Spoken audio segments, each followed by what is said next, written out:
Here. I have a note that was left for me to please excuse Galen Christian. So, okay, a I'll motion. make a motion to excuse Galen. I second. All in favor, say aye. Aye. Any opposed? Hearing none, please mark him as excused. All right, wasn't much on the agenda, so is anybody looking over, want to make any changes to the agenda as it's written? I make a motion to approve the agenda. I'll second the motion. All in favor for approving the agenda for this meeting? Aye. Any opposed? Hearing none, so moved. All right, looking over the minutes from back in May 28th of 2025. Were there any omissions or changes that need to be done to that?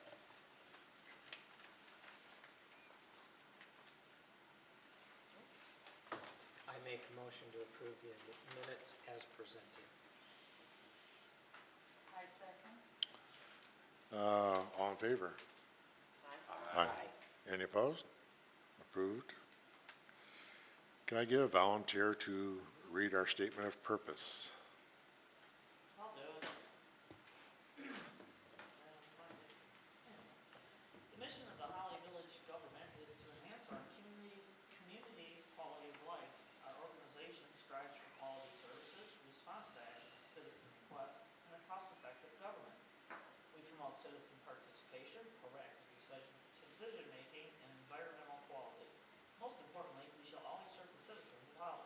The village of Holly will be a prestigious historical village that is a green residential oasis for the city and the city center of commerce and activity for the region. Thank you very much. All right, going on to item number 6, public comments. Seeing no one in the audience tonight. I don't have a public comment, but if I could make a comment as just an introduction to our newest commissioner, Jarrett Hopper. And so Jarrett has, been very enthusiastic at other meetings. He was asking where he can get involved, and we kind of talked about some of the places which would be a great fit. He's dove right in. He's been, talking to Chief Watson a lot, but he's also already gone through the MSU Citizen Planners course. Through the extension, so he's coming in with some fresh knowledge, and maybe in his comments at the end he can kind of give you guys, hey, I think this is a good program, this is a bad program. He came ready with his Robert's rules, ready to go. So I just wanted to introduce him to the team. All right, nice meeting you.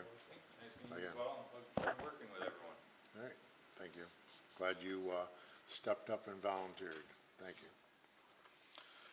All right, anything else from anybody? I missed Angie Wallace leaving tomorrow. Did I miss a meeting or what happened? So her appointment was voided, and we can talk about that. I don't need the personal, I just Yeah. was curious. Okay, that's fine. Yep. That's fine. So That's all I need. and Jarrett is filling that seat now. So. Okay, cool. Awesome. Anything else? Did not know that's how it worked. All right, moving on to item 7, being old business, discussions on the capital improvement process. Not seeing Jeremy here tonight. I don't know what. I can talk a little bit. One thing, so Jeremy is remotely talking to me. He says, commissioners, make sure your microphones are on. So he's at home, watching. And so, he says he can hear you, Gary, perfectly, but some of the other commissioners, it's a little hard to hear. So on our CIP process, so the village has never had a proper CIP before. I mean, I know I'm telling this to a team that knows this, but for new people come in or anyone that might watch us at home. So when we got here, Ro at the time was assisting us with this. Alex, who was previously here, in the initial draft that we got wasn't really a CIP. It was kind of, it wasn't up to the expectations that I think anyone in this group would have wanted to see on a CIP. And so we've taken it over. We've been working on it.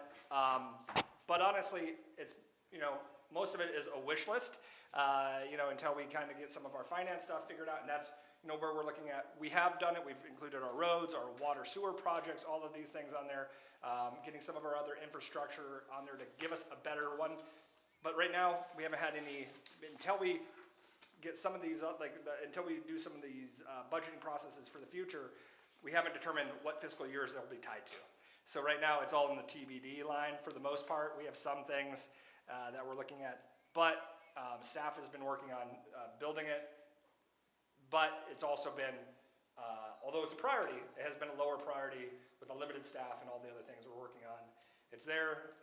It's just something that probably what I need to do is just bring you guys the draft version of it so I can get some other minds in on it and like in on the process to be like, okay, we're headed in the right direction, we're headed in the wrong direction, and give us some like course correction from where we're currently at.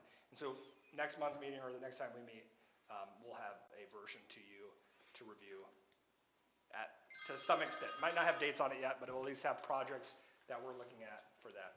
Okay. Anybody have any questions on that? Okay. Moving on to new business, item number 8, discussion of short-term rentals regarding our ordinances and making any changes and or additions to that category. So in everybody's packet was a couple drafts of other locations, other just items to look at as a food for thought. And then also included was our current items that we have on ours. So with that being said,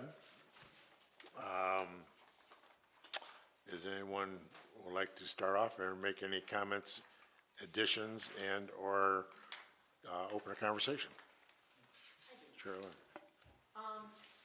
There's a type of rental that wasn't addressed. It's a short-term rental, but it's in an owner-occupied house, not a bed and breakfast. Jim and I have stayed in several of them where it's like, they made a mother-in-law suite, and it's part of their house, but it's not a bed and breakfast, it's a short-term rental, but it's owner-occupied. Our ordinance does not make it so that it cannot be owner-occupied.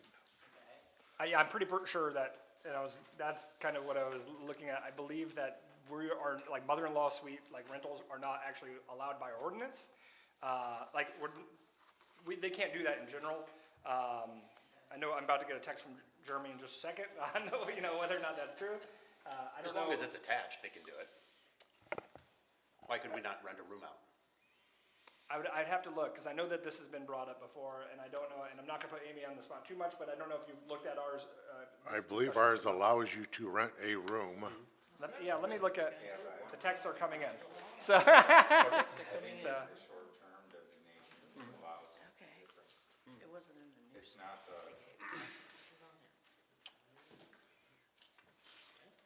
It's right here. Okay. It is in ours, but it wasn't in the things that you gave us from. Right, or from and- Frankenmuth. yeah, let me, Yeah. From in other areas, it does say, that Frankenmuth is what they gave us. that is not, it is to be non-owner occupied, but ours does not state that.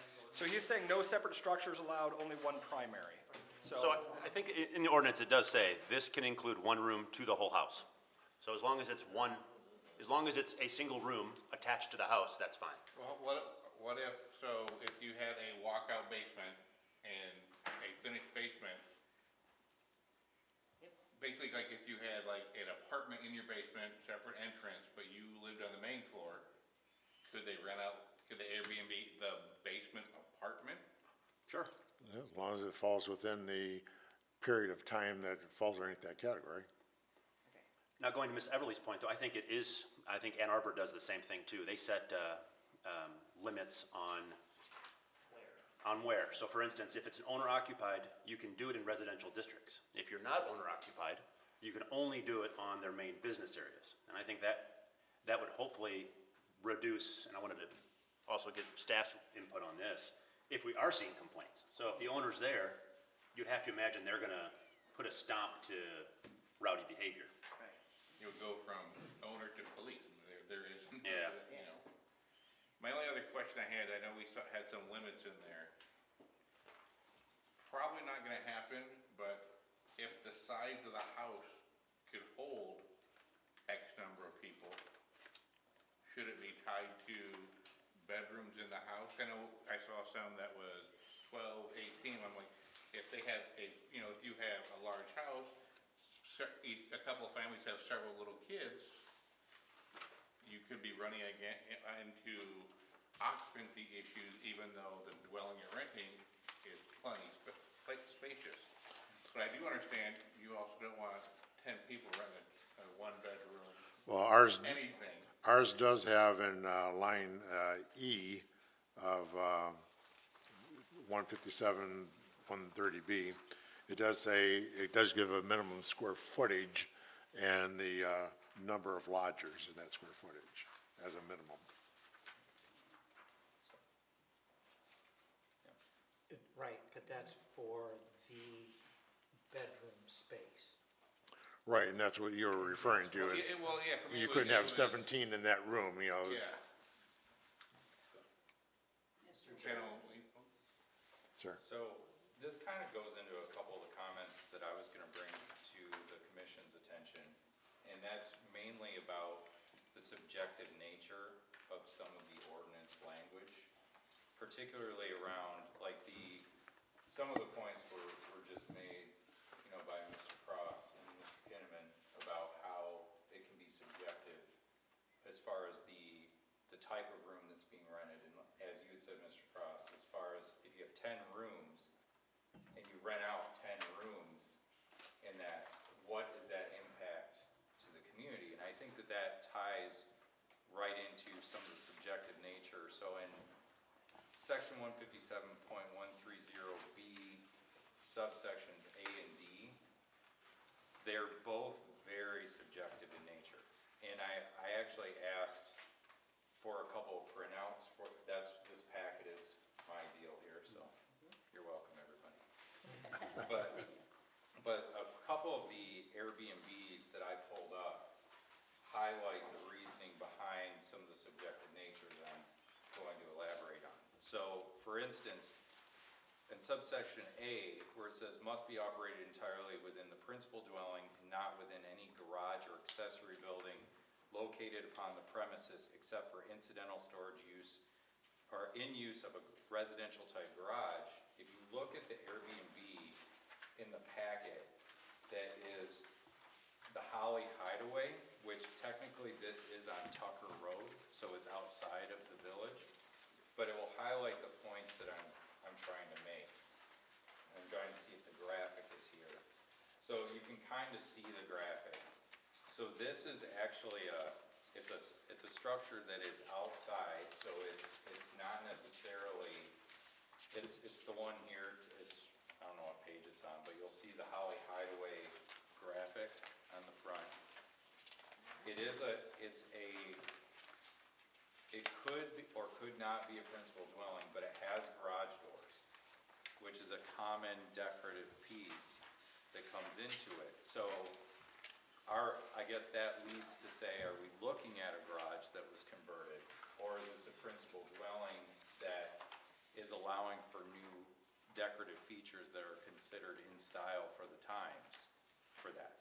Not to mention, this also has a trailer that's on the property that are used as bedrooms for the Airbnb, which is, again, an accessory building located on the premises. So that's one part of ambiguity or subjective nature of this interpretation of what that would mean.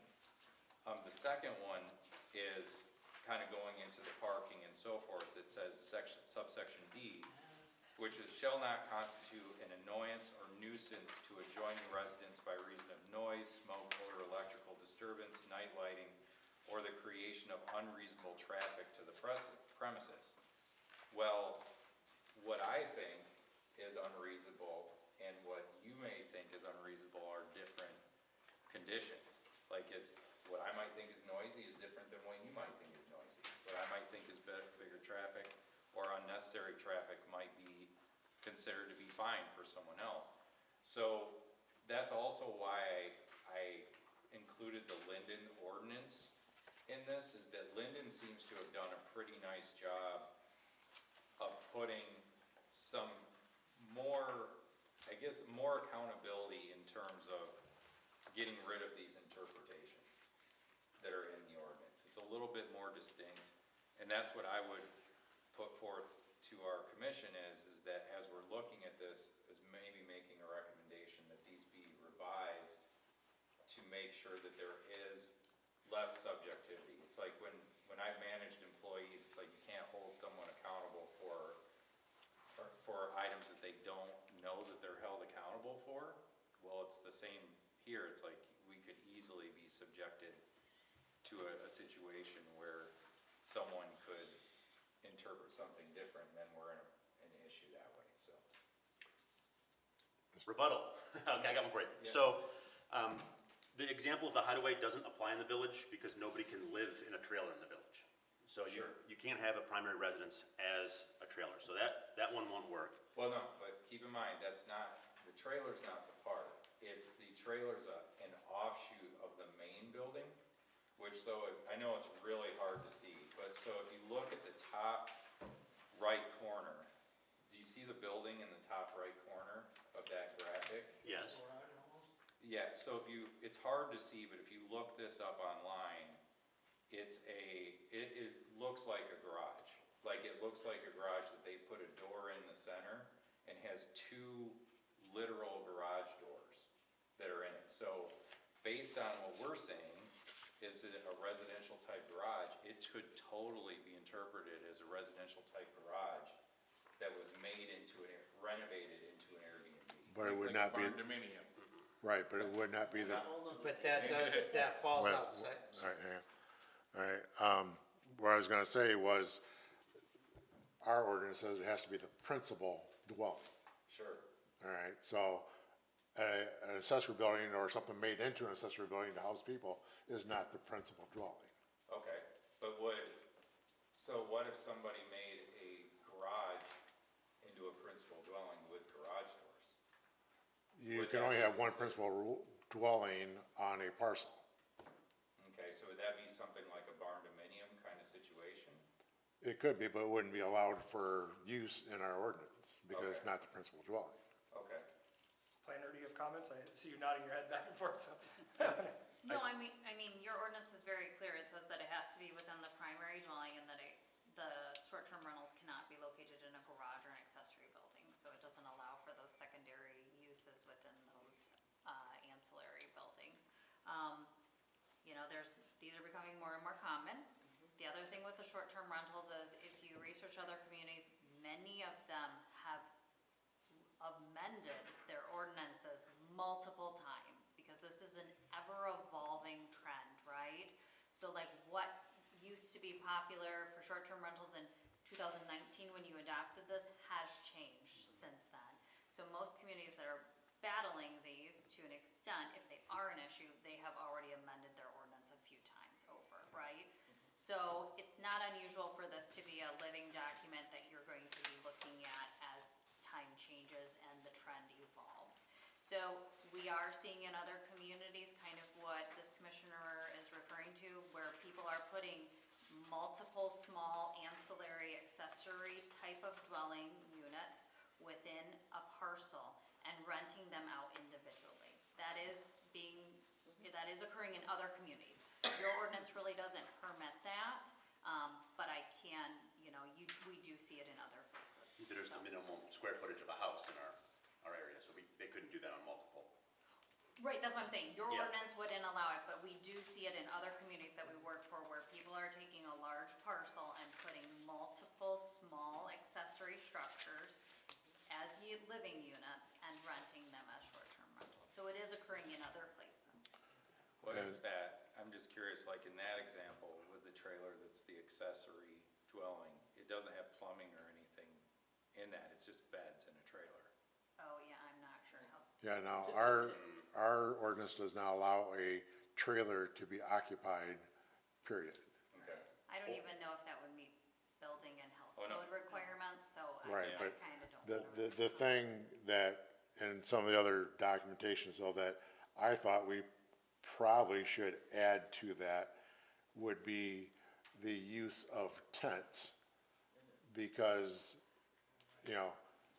people come out, and they, you know, a bunch of kids, and they wanna let the kids sleep outside in a tent.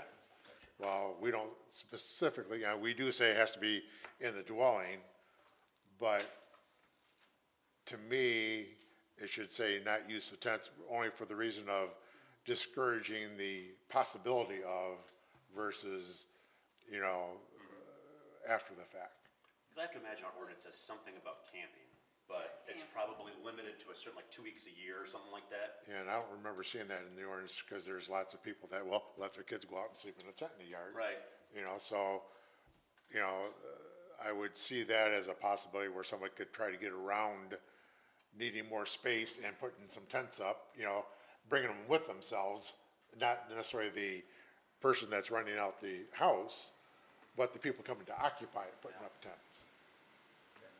Can the new commissioner make one more Sure. comment? Commissioner Campbell has been trying to get in. I just There's a- wanted to say, in all of this, do we need to, like I said, shore up our ordinances some, you know? What do we need to add to circumvent any of these atrocities happening here? Well, I think that's one of the reasons for tonight is also, you know, this is what's being presented, but this was so long ago that we started this document, you know. And I think all the items that we're talking about, like on D, for example, they're not all subjective because we already have light trespass, we already have noise ordinances, we already have all these other things. So if, my thought would be we don't make an adjustment here, we would make an adjustment to our ordinances because we've talked about the light trespass in the past being outdated with all the LED light bulbs. Right, and noise and things like that, you're saying it's subjective. Well, the subjectivity, it really goes out the window because they have to follow the village's ordinance level. It isn't, we're not gonna dictate a specific reduction in noise based on the use.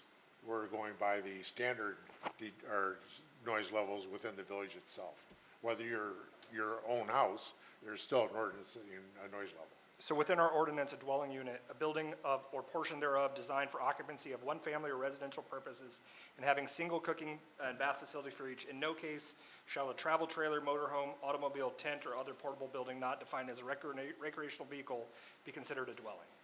All right, so it does say 10 in there. It is defined as, I didn't remember a tent being in there. yeah. That's just talking about the primary unit. That's not talking about setting one up though.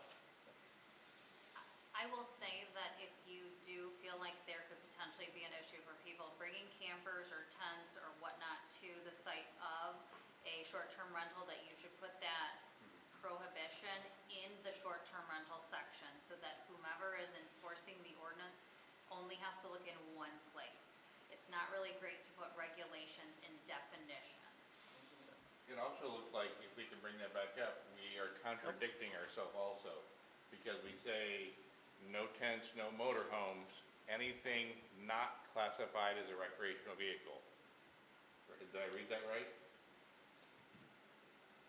Or other portable building not defined as a recreational vehicle be considered a dwelling. So are we saying a recreational vehicle may be considered a dwelling? Like, cause I know we call my motorhome an RV, which is recreational vehicle.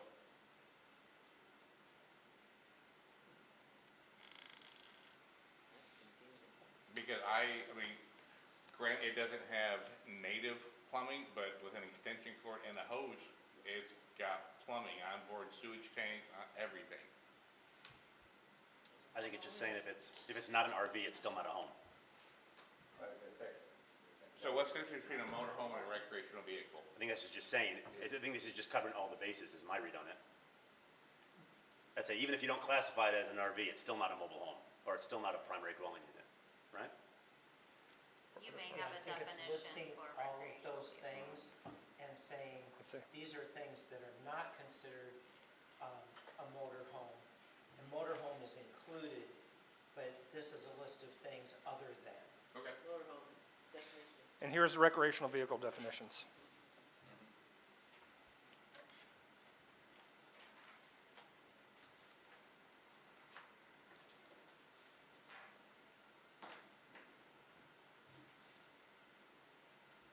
All right, so it does list motorhome and, yeah, falls into that category. So would it suffice to actually put a subject to the general ordinance of occupancy stuff, or whatever this ordinance is, that You were looking Can at put your up? zoning ordinance definitions Correct. where this lives already. My comment is, there was a period of time where sometimes communities had regulations sitting in their definitions. So when you would look up something like, let's say, dwelling unit, it would give you some specifications about what a dwelling unit is, but then it might say something that's related to that type of use also, that really should live in your zoning ordinance districts, right?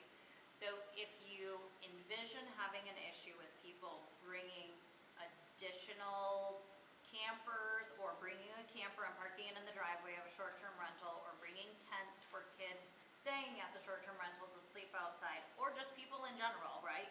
Adults, whatever. Then what I would suggest doing is adding that language to your short-term rental regulations, so that there isn't this, well, maybe it lives in this section, maybe it lives in the definitions, let's just put it all in one spot, so that it's easy to apply and it's easy to find for anybody, if you think that that's gonna be an issue. so maybe a clarification then on what you're saying is actually put that wording in this section as well, or put as subject to dwelling ordinances. Nope, I would just create a letter, O, that states that,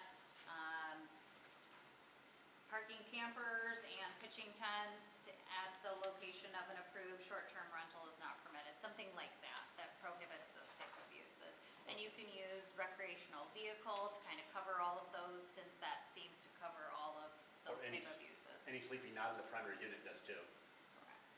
And I think that we're also covered on, because per our zoning and ordinances, like, you have to be connected to water, sewer, you have to have the minimum square feet, I think it's like 1,200 or 1,400 square feet as a minimum to be considered a dwelling, so which, I think, that already prohibits a lot of that as well. What about like the noise ordinances that the chair was speaking about there? Would those need to be tied into this to say like referenceable as far as something, if there was ever some sort of dispute that arose? Well, I thought about that too, but I also think that you already fall under the noise ordinance regardless. So like, I don't think that adding extra language there, however, if it is a stricter adherence, then we might have to define it. Then the actual, because the noise ordinance is written, I think, is you should not be able to hear any kind of noise outside of the real property lines. So if you have a radio playing or something, you're not supposed to be able to hear it on another property, which still I'm not, so that is kind of an interesting description as well. Up to a but- certain time also. Yeah, there is a time That's limit when as well. it's completely no noise at all.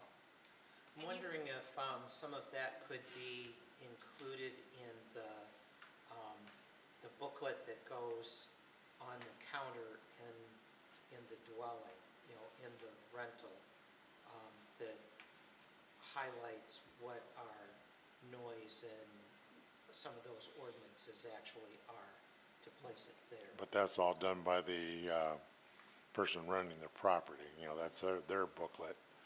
And I don't think that we have the ability to tell them what they have to have in their booklet. I think our thing does say Yeah, I think we. some things that have to We be- do have items in there stating, for like emergency numbers and things like that, yes. Like what you gave us, Lyndon had a little cheat sheet for no fireworks and things like that. Yeah, you do have a case as a reference guide provided by the village, must be made available to all guests. So, that's where you would include those type of attachments. And if Yeah. you wanted to be clearer in your ordinance, you can amend the language to reference the other sections of the ordinance related to noise and odor and all of those general requirements.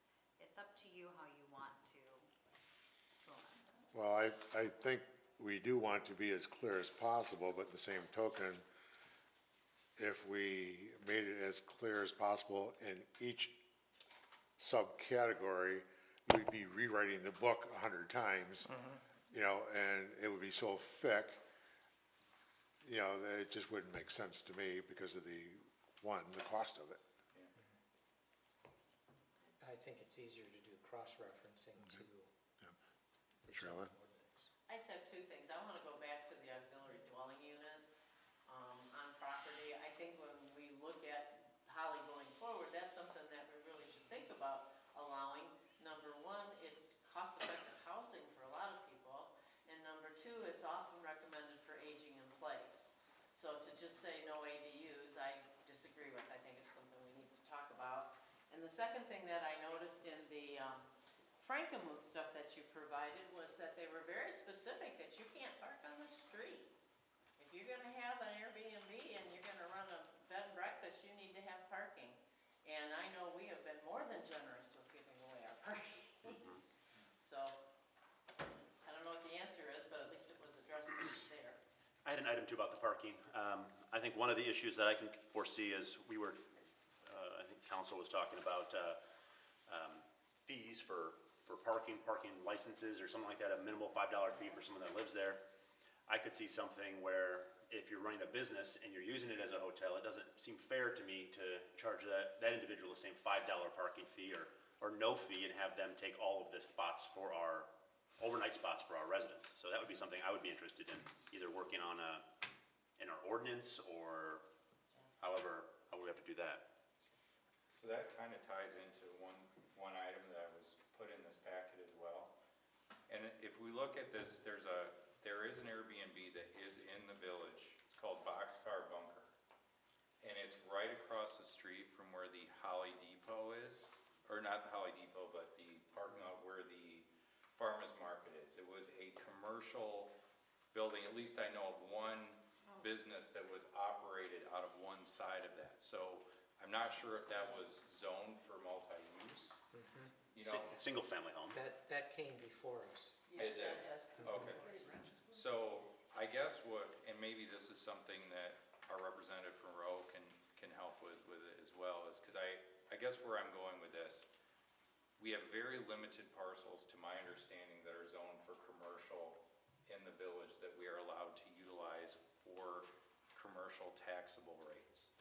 So if we are giving up that space for this type of business or an Airbnb, which I'm, to my understanding, cannot be taxed at the same commercial rates, should we consider making like a special use district or something within the village of where Airbnbs are possible to be utilized, where we're not losing that, I mean, really luxurious or trying to think of the right word here, but that very limited commercial space that we can utilize, especially in a time of fiscal constraints that we're working through.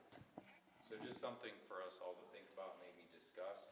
But that's, when I saw this, that was what I was thinking, is like, why, I get that we don't want to be stringent on the property owners, but what are we doing to not lose that commercial space that we could utilize to help?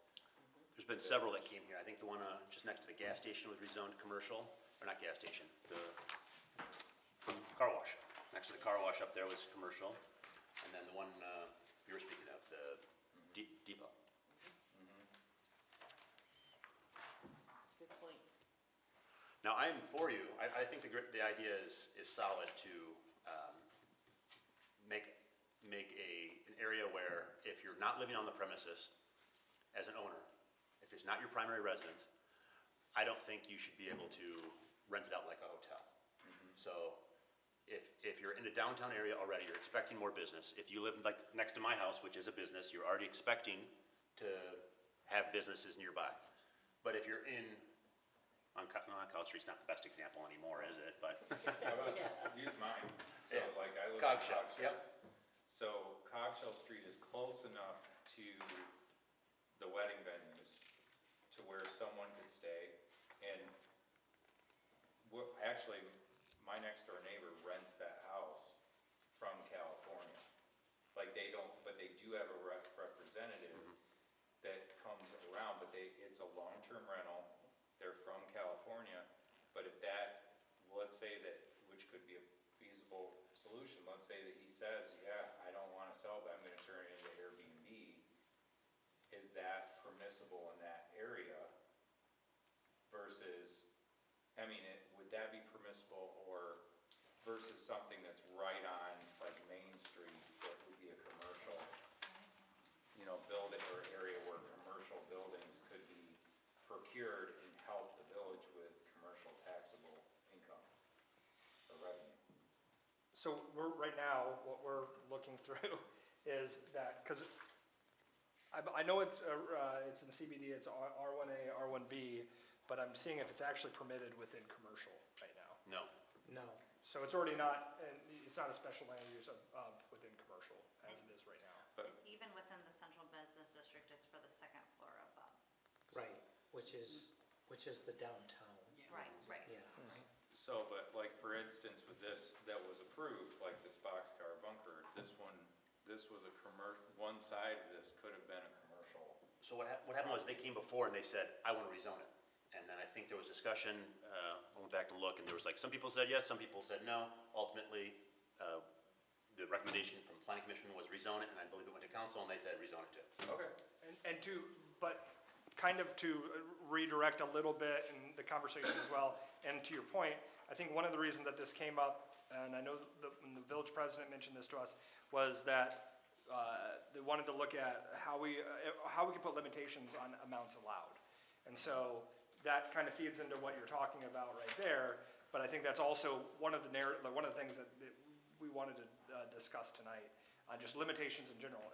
Can we and how could we best do that? I would like to see, like Mr.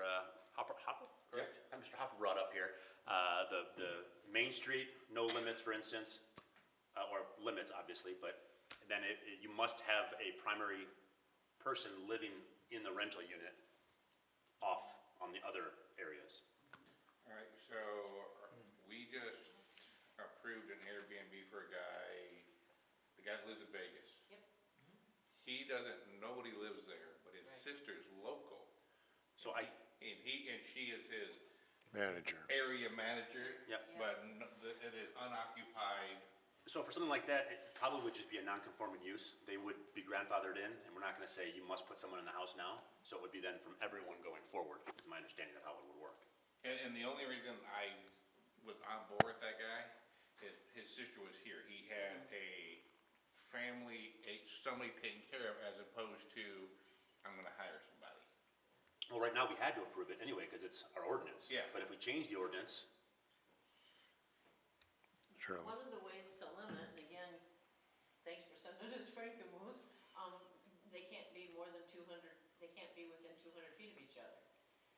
So, and that was in Linden too, you could say, only one per block or something like that is another way to limit them, especially talking up and down Saginaw Street. And Frankenmuth was real, this is where you could have them and that's it. So, you can limit them. Well, I think that just looking at kind of the draw, and maybe the commission has a better idea of this, but like, right now, the wedding business in Holly it's a big business, right? So that's going to be a reason for Airbnb draw that comes here for that. But with that said, I also know that just in attending the town hall and some of the meetings and so forth, that we're trying to get long-term residents in Holly to establish roots here, to be part of the community. And with more private equity companies going and buying homes to turn them into Airbnbs and so forth, having a limitation like that would ensure that we do at least give folks a chance to get a long-term establishment here versus, a short-term rental. I don't want to stifle the economy because we need that here, but at the same time, I think that there's appropriate balance of what should look at. Yes, I'm of the mind, on the economic development side, that if we need a short-term place to stay, then we should be looking at like a hotel, like those kinds of things that are providing that commercial responsibility into, and that are paying into the community, you know, into the tax base as such. And the problem is when you have, you know, short-term rentals and all those things, it limits the ability to identify that need. So that I think that's my point of view from the village manager's side. Can we if we were a city, could we have a hotel overnight tax? I mean, you know, when you go to Airbnb and you sign up and then We there's all cannot. these boomity booms. Nope, I looked this up too, our county, it's based off county and state of Michigan. It is only for a certain population level, and I think you have to have under 600,000 people in the county. So I looked at Grand Rapids, and Grand Rapids has a bed tax. Yeah. Can't do it in Oakland County. Tourism?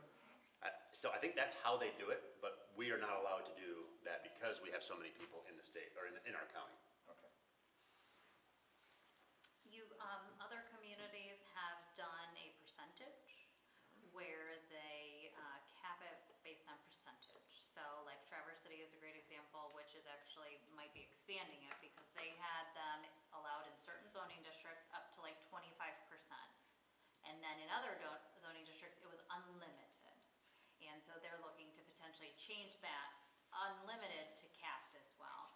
The thing that you might want to look at is potentially doing unlimited on the second floor and above in your CBD, and then potentially doing a cap on your residential districts so that you can, you know, have more homes available for actual residents. And you can also change like the language in terms of the different types of short-term rentals, and some can be defined as when you have someone living there as their primary residence and they're just renting out their basement or a room, or in maybe another community in AUD.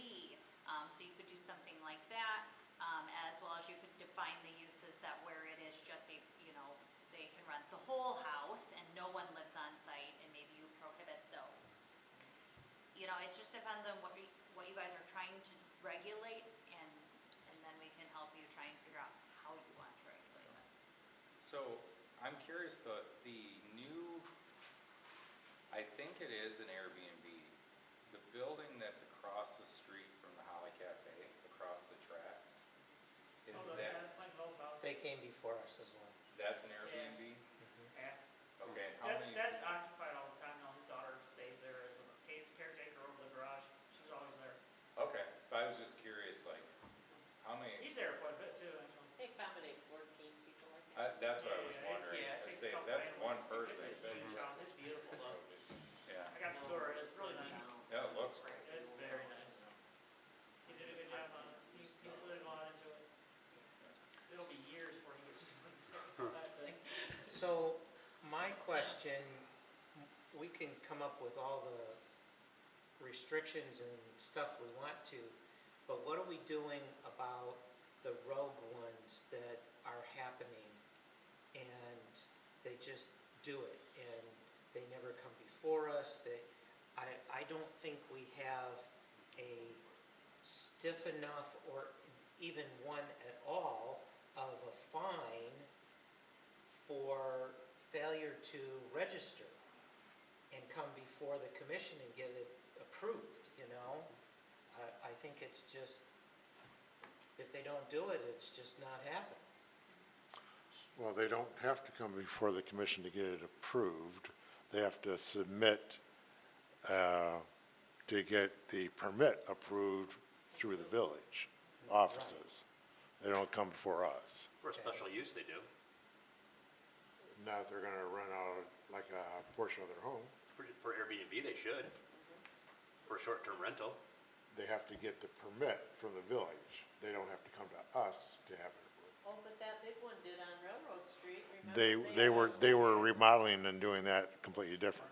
It was a construction. No, that house was burned out. That had been used for the fire department exercises, and they leveled it and they built it from the ground up, and they built it as a residence, and then they came in and asked for the special use permit. Mr. Mills? Yeah, Yeah, Yeah. yeah. But I think Mr. Chairman's point is the same.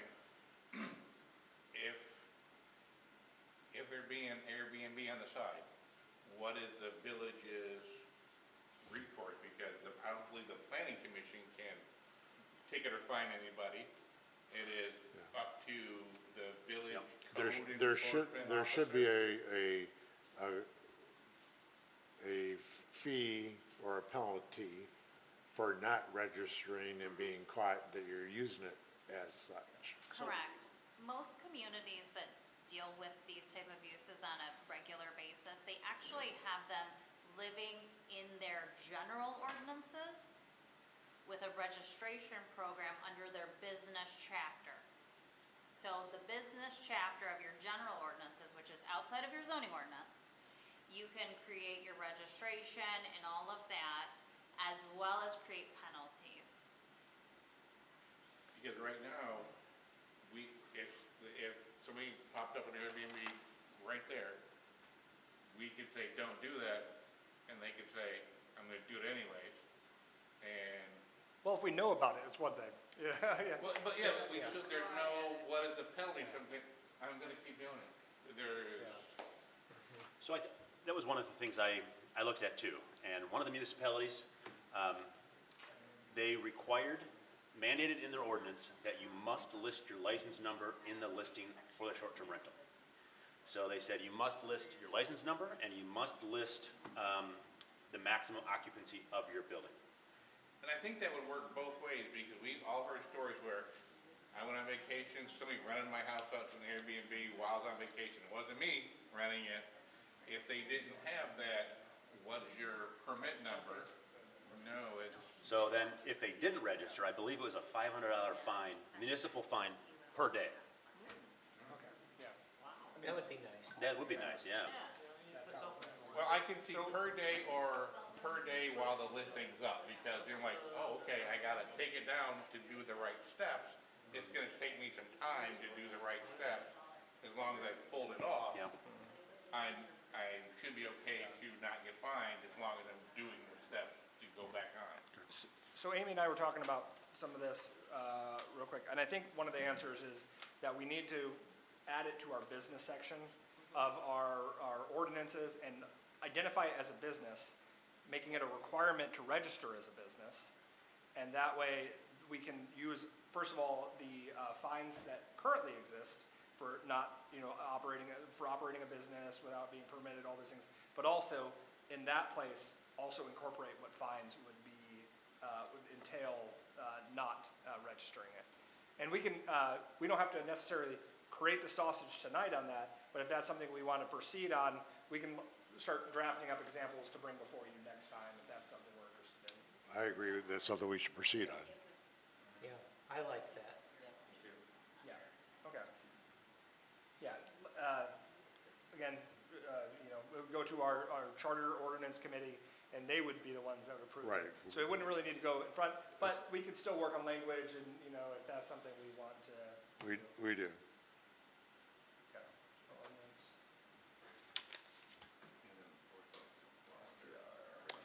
Something else that I made a note on my cheat sheet here is, I know we do talk about the night lighting and so on and so forth in the subsection D of the ordinance, whereas, like for nuisance disturbances and things like that. I'm not sure that is specific enough for how everyone is now hanging their draped lighting all over their backyards and decorating and things. Basically, in my opinion, in your neighborhood, if you're gonna have your neighbors all lit up all the time, it would be a nuisance for somebody next to you, possibly. So I thought something along those lines would need to be in there. Another thing that I'm assuming would be covered underneath building codes, but we don't have anything in there specifying that there must be at least 2 exits for the structure that you're renting out. Does there have to be two exits by default like, for what we consider a dwelling or house, does it by default have to have two exits anyway? I'm not absolutely sure. I don't think code says it has to. Not if it's 100-year-old. Point it out to be in one place. Yeah, I think an upstairs apartment, you won't, He'll comment. you can't do that anyhow, other than requiring No, them he's to been maybe Texas. have a emergency ladder. Yep. 2 X's are required according to building code. Okay. Yeah. Then the other thing we don't have listed in there is we do talk about smoke detectors and fire alarms, but we do not list anything regarding carbon monoxide detectors. Good catch.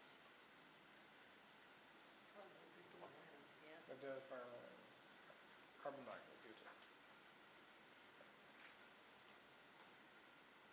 And that is, would be part of I've talked to the, Chief Watson, but also, Kurt Nitschke, our assistant chief, who does our, like, short-term rental program. the Right, they're inspections. required down like around furnace areas and things of that nature, but I don't believe they're required up in like a second story, like up in the bedrooms or anything like that. It's just required around a source, being like a furnace or hot water tank and things of that nature. Well, Michigan Building Code requires both. Okay, He's saying that they are required smoke detectors and CO2. So, according to Michigan Building Code, so, every floor. the carbon For monoxide? updating, I think it might be CO2 helpful and, to add that. CO2 and fire, smoke and fire. Okay, I didn't It's think, according to Michigan Building Code, so even, I mean, which is more stringent than ours. No, that's the building code. Now, is that, for instance, my whole home is 120 years old. yeah, I you're, was going to say, it's nice to have the requirements in your ordinance, because when you have a structure that that's was old, built right, it's not Right. required then. that does not have meet current building code standards, if there's something specific you want, which of the CO2 detector, you would want to put it in this ordinance, because a home that is older does not have to, you know. Correct. I mean, I don't have them. So can we, have to look at, can we inspect or enforce things on the inside of the house? If we say, gotta have a smoke detector, gotta have CO2 detector in your Airbnb. Yes, when we do as short-term rentals, or long-term rentals too. So a long-term rental, I think, has to get inspected annually. It's either annually or every 2 years, 2 years. By. 2 And then years. short terms are every year then, so. Yeah. I think short terms. Short terms are every twice, 6 months. every, twice a year. Okay. Biannual, There you go. every 2 years. No, for short term, I think it was 2 times a year. All short-term rentals shall be reviewed and inspected on a biannual basis. G. Okay, Then that was written incorrectly, because Were you looking for twice? I thought we were looking at twice a year. So maybe we have to. Should have said 'cause, semi. Yeah, Jeremy's saying short-term every 2 times per year, long-term every 2 years. But if it's not, so this is saying will be reviewed and inspected on a biannual basis by the zoning administrator. So I don't know if that's, if there's a different one that's speaking on like the fire inspections. So. no, like if you're renting your house out itself, being a long-term rental, there it's biannual. You're, it's every other year for long-term. I'm gonna see if I can. But I thought we had down for short terms, it had to be every 6 months or twice a year. That's what it was, that's what our discussion Right. when we worked on this. If that was in the motion, the ordinance could be just wrong. Yeah. Which is quite possible. So if we're looking at things, that's a correction I think we should consider. Or at least clarification, so. Now, do you think, is every 6 months, that's a lot. I was gonna say, do you have staff capacity to do inspections? So we're building a inspection, inspection program. In fact, we're like the first in the, I think, state or the country that are using this new program called iRule, inspection reports online. And we don't have the capacity currently. We're building the capacity to professionalize the inspection program and to do it like really well. I don't want to say that we are, we're right there yet. I would rather have Kurt and Jeremy speak on that because they live it every day. But I know that right now they're behind, but they like having the ability to do it as often as needed in here. So I have a out-of-the-box one that I'm hoping Amy can help with here for this. So I feel like that a lot of the complaints I've always heard from family and friends about Airbnbs in an area is the impact to the neighbors that come into it, especially if it's like in lake communities or places with high volumes of traffic. And with the wedding venues and so forth, there's a lot of volumes of traffic. So my question is there a way, like maybe for someone to be approved for a permit for an Airbnb, can you get like buy-off from a certain subsection of your neighbors? Like, can it be like from, like in my street, for instance, if it's like Fenwick to Sherman or Sherman to whatever's down the road, can you say that like if you've got 12 houses in that section, including your house, you would have to get like 60% buy-off from those houses within that part on a petition before you turn in for a permit? I don't see anything. I mean, is it an acceptable use within the community is the answer. Does it meet those criteria that the planning commission, does it meet our master plan, all of those things? And this is the board that does, this and the council decides those things. Sure. And because that's hard because what happens if that person moves? Sure. Or that's why we have to just establish acceptable standards that are across the board. And it might be, like we mentioned, we will only allow one per block or one per this distance. I think that's the reason a lot of communities have had a hard time limiting them because they have to decide this language. Also, Michigan, I know that we're working on this and we're working on it hard to do new language, but there's been legislation that's been at the state level for a couple of years now where they're looking at taking our ability to control this out of the local hands.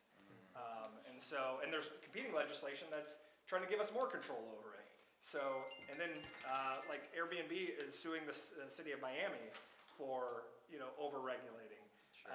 And so, obviously we would be small potatoes and probably not ever come to that for us, but these are, considerations that are out there. You don't ask, you don't know? Yeah. So one other limit I saw, again, Grand Rapids, they put a limit on the number of units that are allowed to apply each year. So they say you're allowed to apply X number, and once that number is done, boom, done. And I think theirs quite big, but I think theirs was 200 for example. So if we have 200, we have a problem. We don't want to get down. That's when you would kind of remove the language again out of your zoning ordinance, and you'd probably put it back into your businesses, and then kind of like a medical marijuana ordinance, then you have to have the staff to run the lottery and things like that. So it would probably live within your clerk's department, and they would take in those applications all at one time, and they would assess them, and then it would be something that these people would have to do on an annual or biannual basis. But yeah, you can do it that way too, and really that would be more just I see. free-for-all, and you could also designate if you wanted a boundary associated with that or whatnot. So there's different ways to do it.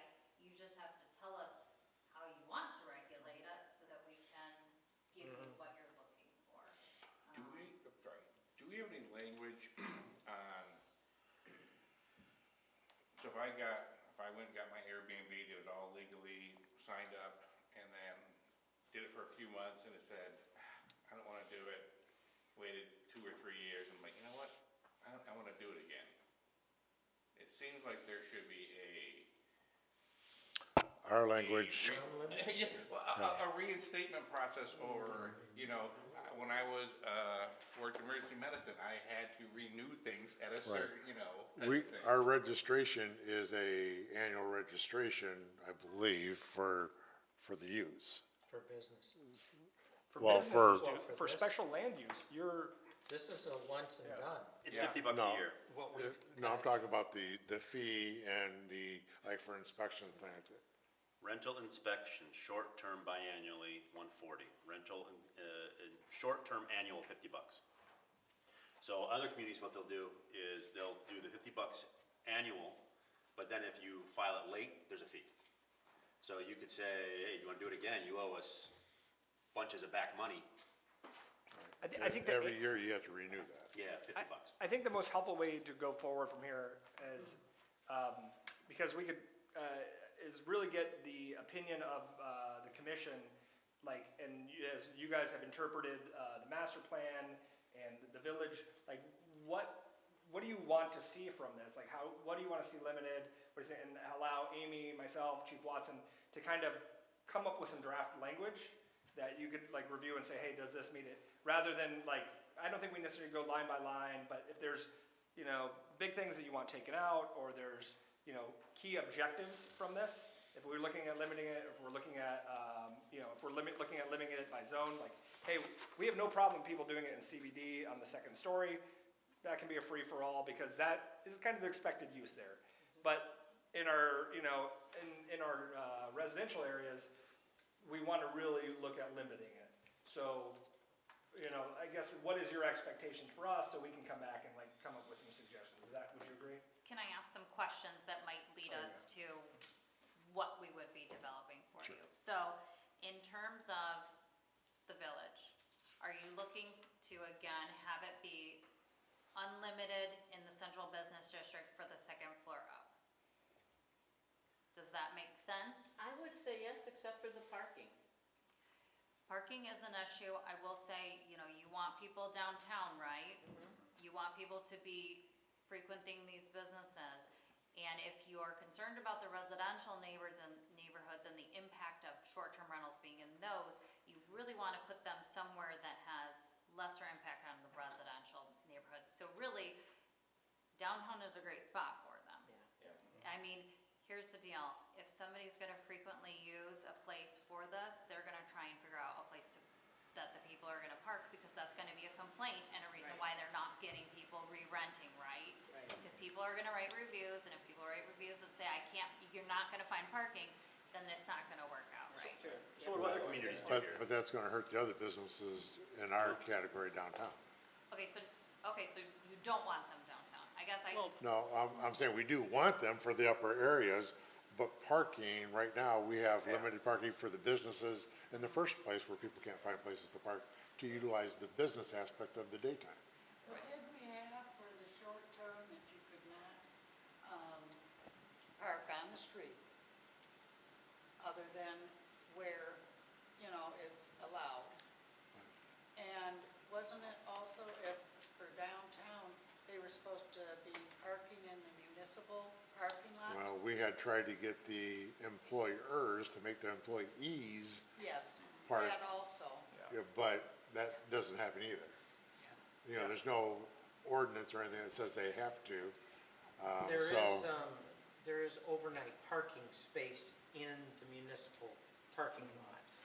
And so whether it's a short-term rental or a long-term rental or an owned apartment, that's the overnight parking.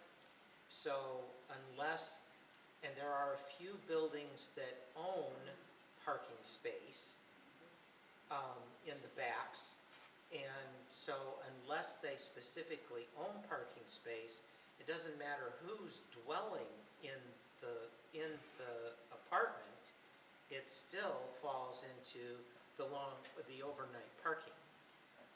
So I think parking with that downtown scenario is almost a moot point, because it's, whether you're renting for a night or you're renting for a year, you still park in the same place. So the only argument I would have for that, though, is if I'm renting and I'm bringing family together, we're bringing more cars. So in the short-term rentals, I could see them bringing more cars because they're just meeting up, they're all going to a wedding, they're all doing whatever they're gonna do, versus the one person that's renting a single room that just has one car for that rental.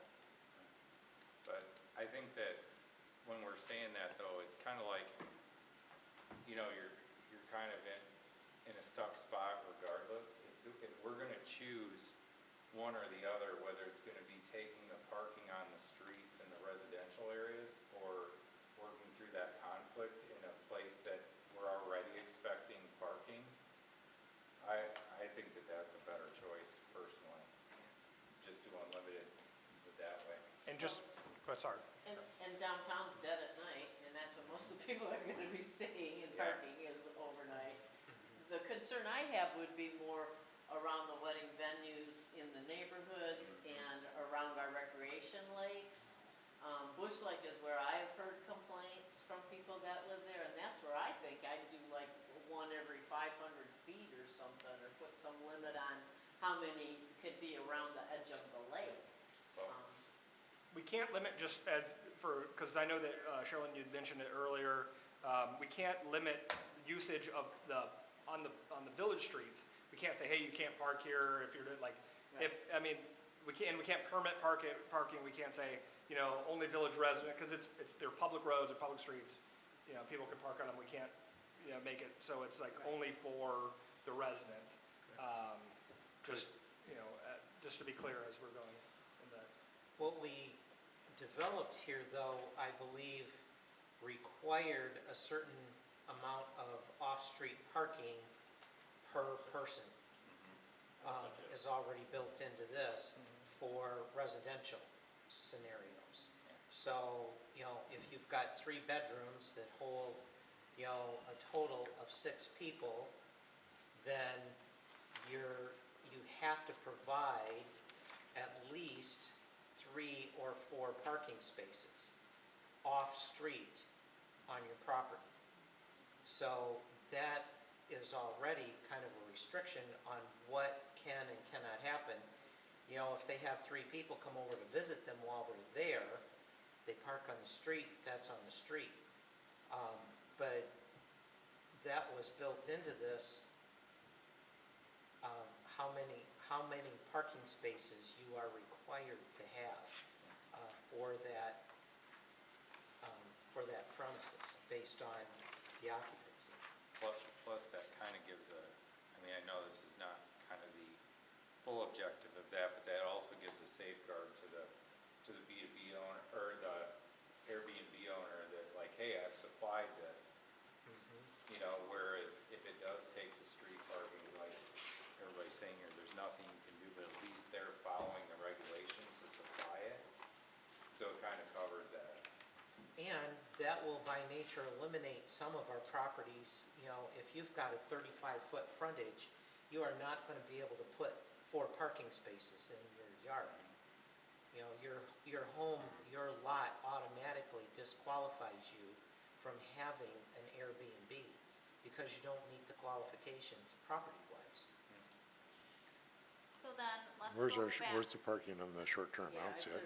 It was supposed to, that's I- another thing. I It thought there was supposed too. to be in there. Yeah. There, I can't find it. actually, there was a table. There's supposed to be a table that goes with this. A table for what? For parking, adding, Off-street sure. parking, I think is what it's called. let me see. Do you have one with the table on it? Yeah, I do. one space per 3 Yes. people. Yes, Oh, there you so actually, just not to, you know, so it was in ordinance number 457 that was done in June of 2019. Earlier this week, or over the last couple of weeks, I've actually been going through all of the previously completed ordinances that were codified and whatnot to verify. I was going line by line with them, and I've noticed some of them that were like only partially codified, and this was one of them. And so where the language was, but there was a table in there under use, and as business, commercial, short-term rental, 1 space for 3 people, up to the maximum occupancy capacity. That's what was approved by council, but yet it was not codified within, it's still approved, it's still within our ordinance, but it's not been codified within the ordinance, so it's just within on our website right now. It needs to go through the full codification process. I But- don't know, this was approved in 2019, I don't know why. Right, but this does not, it does not state parking spaces on premise. You know, For them to, yeah, I'm not sure how, I don't want to speak to you how. know, what I'm the, saying is, all right, yeah, we got it right out in front of the street here. You can park 5 cars across our lot area. You know, it's like, that wasn't the intent. House Mary parking Ray fine. with her Airbnb across the street, across over here, has to meet certain parking requirements for her her Bed and breakfast. her bed and breakfast has a parking requirement. Typically, in your parking section of your zoning ordinance, it states that the parking requirements have to be met on site. So that would be in another section of your ordinance, right? That says that here's your requirement, and in another section, your parking section, which is typically where parking requirements are, which this would normally be. This is under the off-street parking spaces. Then it'd be under This is- off-street. This is a table within off-street parking This spaces. So table is? this table is for off-street parking spaces. The minimum number of off-street parking spaces by type of use shall be determined in accordance with the following schedule, and it goes through. But you were saying the short term is not actually on the website. It's on the website, it's not on the, It should be in that table. yep, this table, Yeah, Yeah, this it should section be. table should have. but it's not. That's what I'm saying, like, the rest of the language was codified, except for that table wasn't for some reason. And there's other ones that I've seen that, it like, just has like the definition, or the term with no definition behind it. I've been going through the charter, and I've probably got 300-400 things already, and I'm only 50 pages in that need to be altered or edited. So, And it's a pretty thick book. yeah. For one item for clarification, so when you say codified, council approved it, so it is. Yes, it's been approved, so it is, like, this is still our standard to do. Okay, but it's just not on the website. It's on the website. This is, the short-term rental part is on the website. It's on the website, it's not in the actual charter document. So if you go to our website and you go to new amended ordinances, and you go to 457 is the one that this is under, that it has this. So what I did was, it used to have 30 documents on there from then, and I literally went through every single one to make sure every single letter that was put in there was done correctly, and then if it was all done correctly, I removed it out. So if you still see it in new and amended, that means that it hasn't been properly codified into it. So I left it on the website, so it's still out there for the public to view as an amended ordinance. But I see something else for the parking area measurements, 157, 146. And they're all the different funeral homes and single-family homes, but there's nothing in there about, He's saying that that's where it's missing. but it's not 456. It's 150. 157.146B. Okay, perfect. I'll show you We're on- exactly we're on where the to same find page. it. Yep, I'll we're show on the you same how page. to. I'm looking at it. 146B. So to go back, because I'm trying to figure out what we need to be drafting for you. In So- the residential districts, R1A and R1B, do you want to put a percentage cap like other communities where they're only allowed 25% So real quick, of all the zoned parcels of those zoning districts? do we want to see the map of where that district is, those districts? If we have it available. I looked, I can try to pull it up.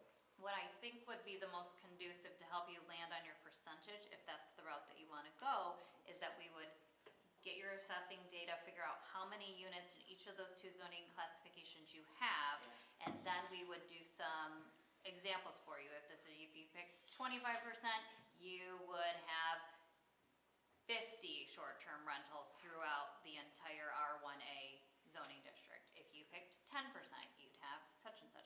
We can do those calculations for you based on what you're looking for. If you want to cap them by percentage. Right, It but- sounds like you want to cap, you just have to tell me how Right, you want but- to cap. We would be able to do maybe a combination where a percentage not to exceed, but also a limitation of proximity to each other. Yeah, you can do, they had both in Frankenmuth. Yeah, Yeah.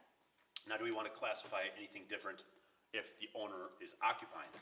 I think there is a difference if the owner is occupying it. That was my next question. So, I beat you then. yeah, okay, so tell me, what do you want to see, a percentage and you want to see a proximity? Is that what you're asking? I think that would be, Okay, so you want a percentage per zoning district. And then a feet apart. Yeah, I would rather do feet apart versus block, because a Right. block Yeah. can be 500 feet long and a block can be Right. And 3 most of our lots. village So lots that's are not what? really helpful. We're like 50 feet, for a village lot is 50 to 100 feet. 35 feet wide. 35, well, let's pick 50 because it's easier Yeah, man, around the lake, most of lots are somewhere just shy of 100 wide. just shy of 100. So 500 feet apart would be Every fifth house. every fifth house, is that still too many? I think 500 feet's a long way. I think it's Okay. bigger than you think. Yeah. And we will also give you parameters on how to measure that, typically lot line to lot line, because you don't want that to get, to be too big. Right. Because that, for medical marijuana and stuff, you gotta be They very. don't look that way. Every direction. Okay, so, And what are the thoughts on a number, so for instance, if we come out and say we're limited to 25%, everyone's gonna say, submit now. Yeah, Do we wanna cap it per year? yep. okay, so that would be a Renewable. standalone, like, registration program that would be in your business licenses. Do you want that as well? I think would that's say what we're talking about. annually renewable. Okay, so then that I would like be a separate section under your businesses. So, hold on, because I want to go back to your zoning ordinance regulations, so let me make a note.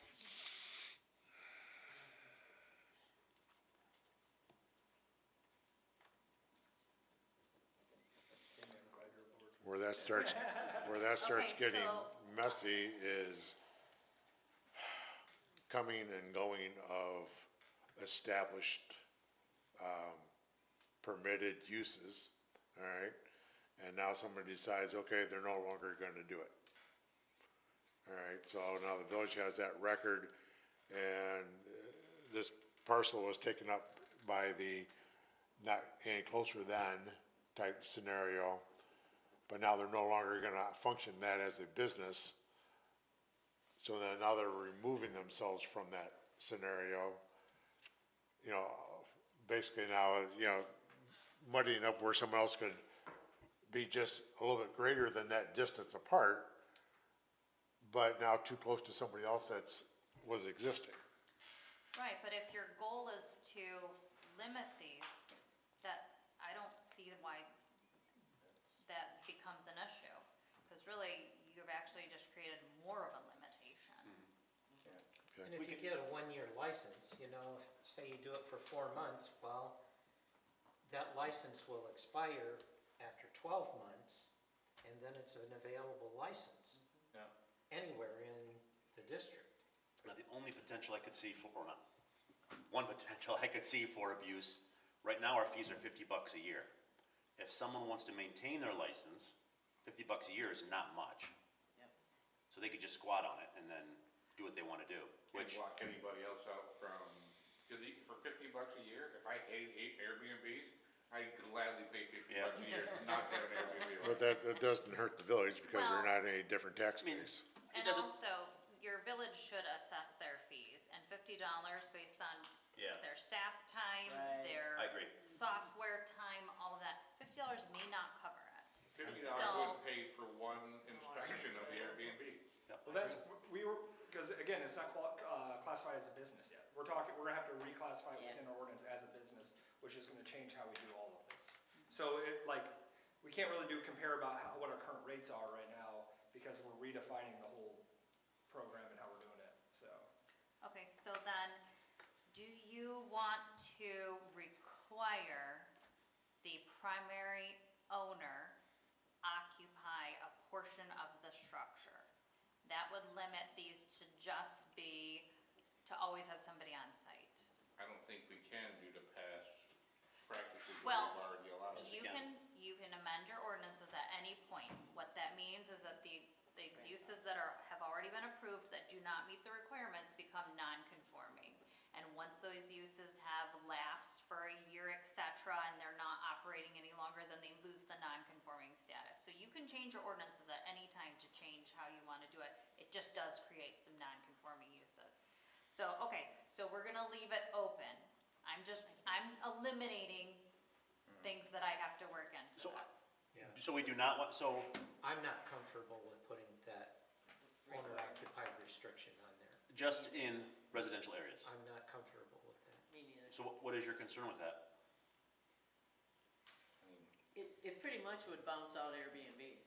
yeah. Period. Because Yep. there's only a small minority of them that are occupied by the owners. And I Well, and know, you know, I've stayed in a couple, when we've traveled, and I really don't wanna stay in somebody else's bedroom in their home.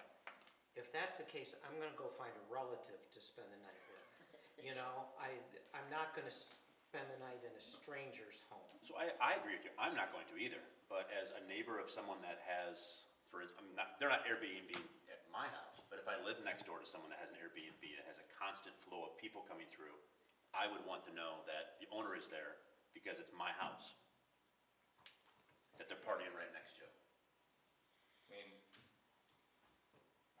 I like that stance a lot, just thinking about some of the scenarios that could arise, and I see what you're saying on But that. any scenario that arises, we're going to have police, fire, and whatever bad scenario, we have somebody to take care of that, at least if you have a party, they're partying next door, the police come, medical emergency, everything happens.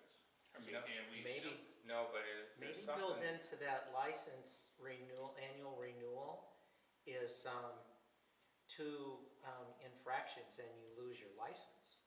Yeah, you can work penalties into It's that. on my list. Yeah, which You is and a me. great idea. Great minds think alike. License revocation, and fines and punishment, so.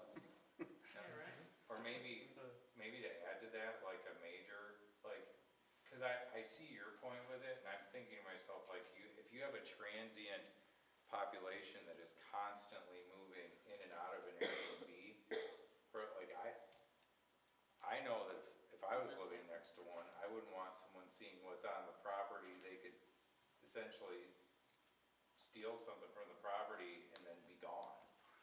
You know, so like I guess that's where, that brings up a really interesting point, that if it was an owner, you know, that was there and could review it, maybe that is resolved through penalties or some sort of.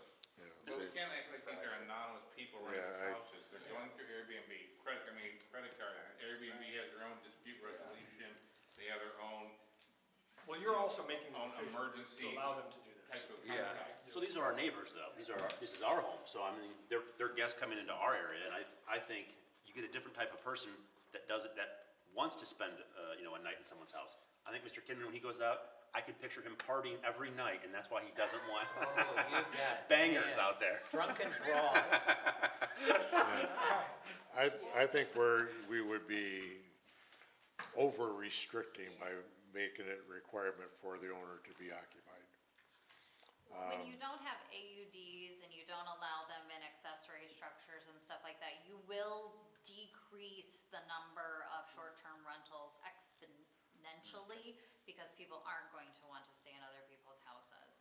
If you were a community that allowed accessory dwelling units, then you can easily see people doing this because they're living on their site, they want an additional source of income, so they're gonna renovate the upper floor of their garage and they're gonna rent that out as an Airbnb. And then they're on the site, which is nice because then they can watch things. But until you start allowing those, it gets a little bit hard to really, for this to be a business for someone. So, okay, that answers my question.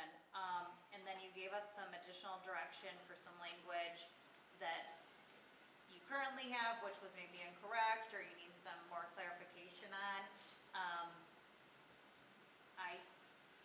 I think I have what I need to potentially get you something. It sounds like the bulk of these regulations you're okay with.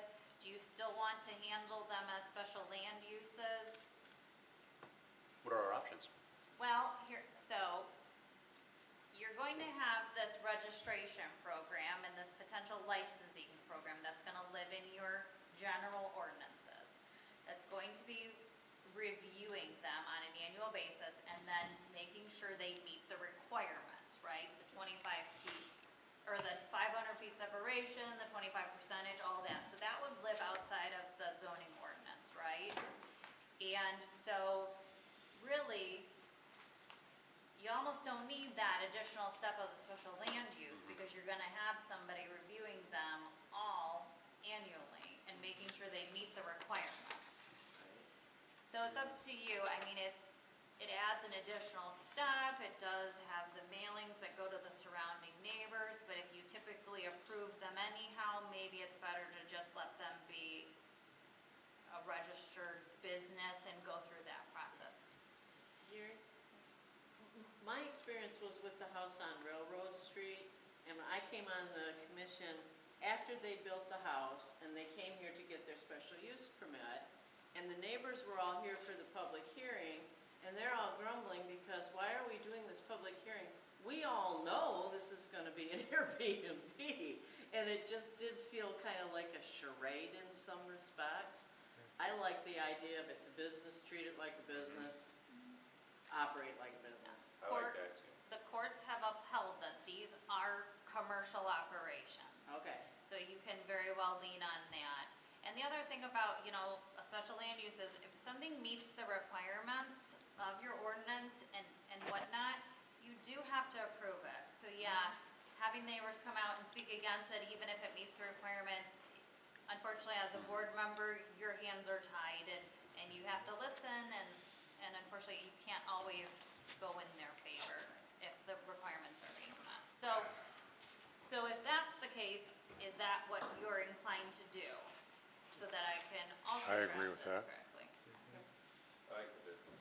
The only thing I have a little bit of issue with is what she said is with the mother-in-law suites and stuff that are attached, and if you have an elder parent that's aging in place and stuff, if has a certificate of occupancy, I don't have an issue with, you're detached from mother-in-law suite, God bless her soul after she passes, and becoming an Airbnb type of thing. But that has to be classified as a multifamily dwelling before you can even use that as a mother-in-law suite. So You that's, need to do other amendments that that's you a don't have. whole Yeah. different, That's a long-term. that's a one. whole different ballgame than what we're talking about here. Okay, so I think I have what I need to get you something, and I can work with Tim on it, or if Tim's gonna take the lead, we can review it however you wanna do it. So I think I'm, Do we want anything I did like the license on the listing. Uh-huh. So we know so for instance, we will give them a license number. And we would say, you must put this number on your Airbnb listing. If you don't have it on your listing, we know there's something afoot and you're not registered yet and you're paying a fee. Make And- it fee Yeah, payment. that permit number or whatever. Yep, or however, License or permit number, yeah. and then we had, right now, I think right now the onus is on the village to go out and do the inspection. Can we put the onus on the homeowner? I understand. So for instance, I'm pretty confident there are short-term rentals that have been over 2 years without an inspection. Okay, So in theory, they're operating without an inspection. Right now, I'm assuming that the village would say, you must do an inspection, and they're not getting a letter, so they're not doing an inspection. I would say the person knows they need an inspection. If they're not getting an inspection, even if the village hasn't notified you, So they would be responsible for like coming to the village and having to inspect, whoever's designated to inspect it, come in and do that? however it needs to happen, something of that nature. That- So, Yeah, I that like gets, that. that gets kind of cumbersome because I have a couple rentals and you had it inspected January of this year, okay? And now you send back in your fee to have it redone. But now the inspector doesn't come out until June or July. Now I have to keep track Okay. of what's going when. that's a good point. I mean, that's, That's a good point. that doesn't work. So are you saying then that it would be, If we're gonna require a license, that's software, that's data input, it pops up automatically, you send out the stuff Okay. for yeah, so, renewal. And maybe your, something with the language that says that your inspection must be done prior to the renewal of your license. Okay. yeah, Well, you'll build all of that into your registration program. For example, I started an entire rental registration program for the city of Brighton, had to implement, write the ordinance, et cetera. And we used BSNA, all of the parcels that were rentals were easily notified through assessing records. And we were able to create notification letters, et cetera, that were sent out to applicants. that Hey, you just- need to register, hey, you need to get your inspection, et cetera, hey, you're in violation. So it's easy to build all of that into your Well, software. and I think it's in your also gonna be easy for us to add it, since it's gonna be a business, and we're gonna be able to, like, for you to get renewed, the onus is on you Okay. to do timely inspections, you know, so we can add all that language in. And, do we want to talk about, a failure to renew fee, or is that part of the ordinance?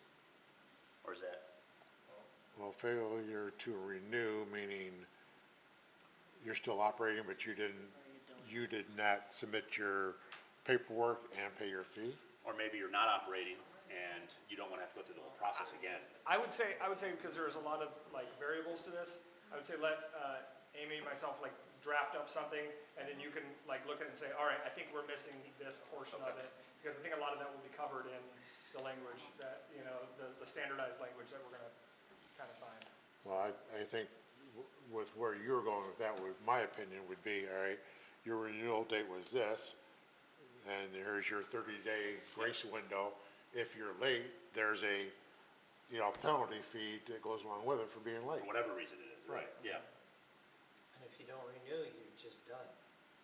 Well, no, you could always renew, but And you're then gonna pay if the, we find that you're operating with an expired license. Yeah, right. Just like anything.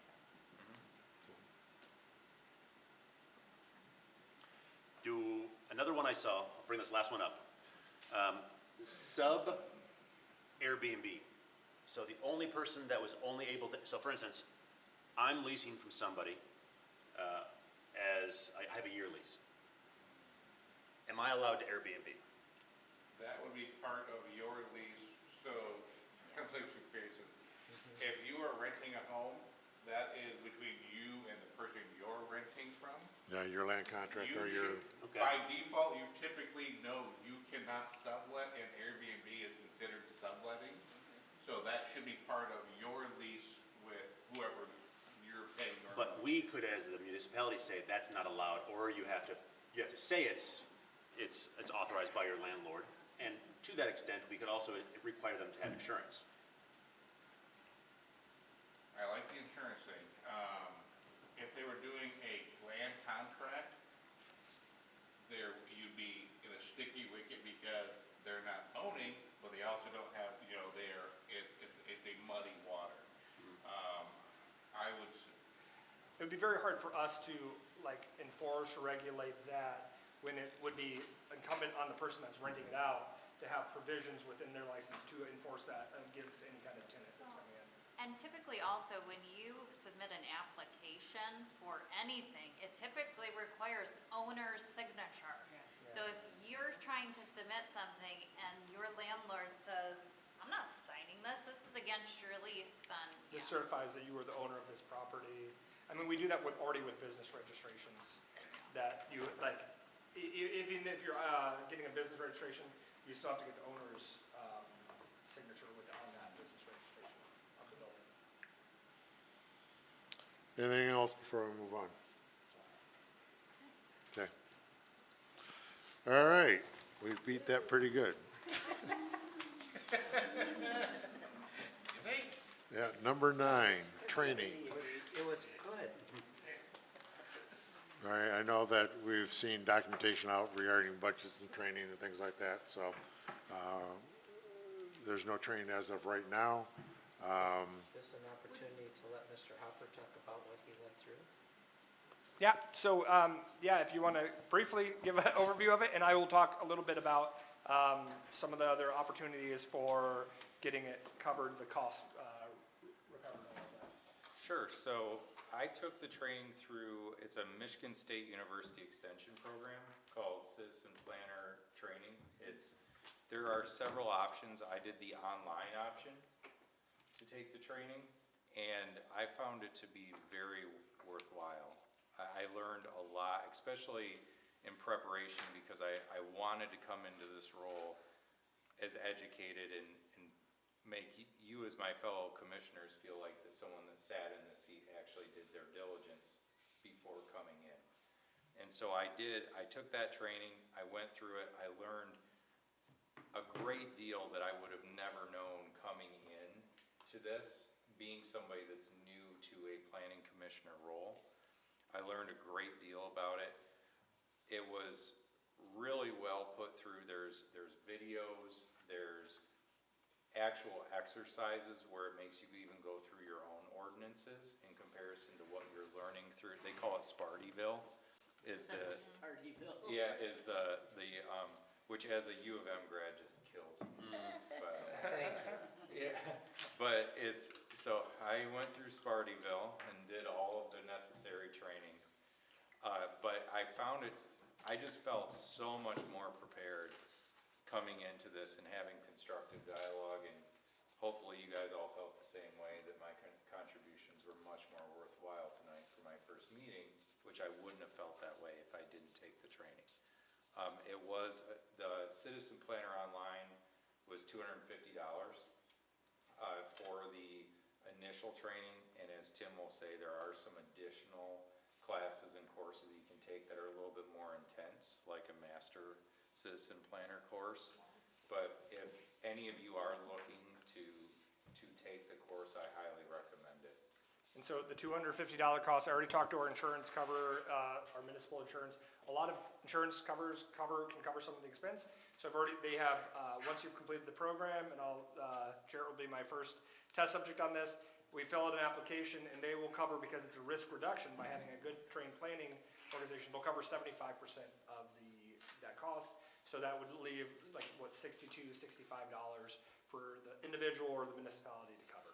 So at least that, we know that we'll reduce some of those costs right away.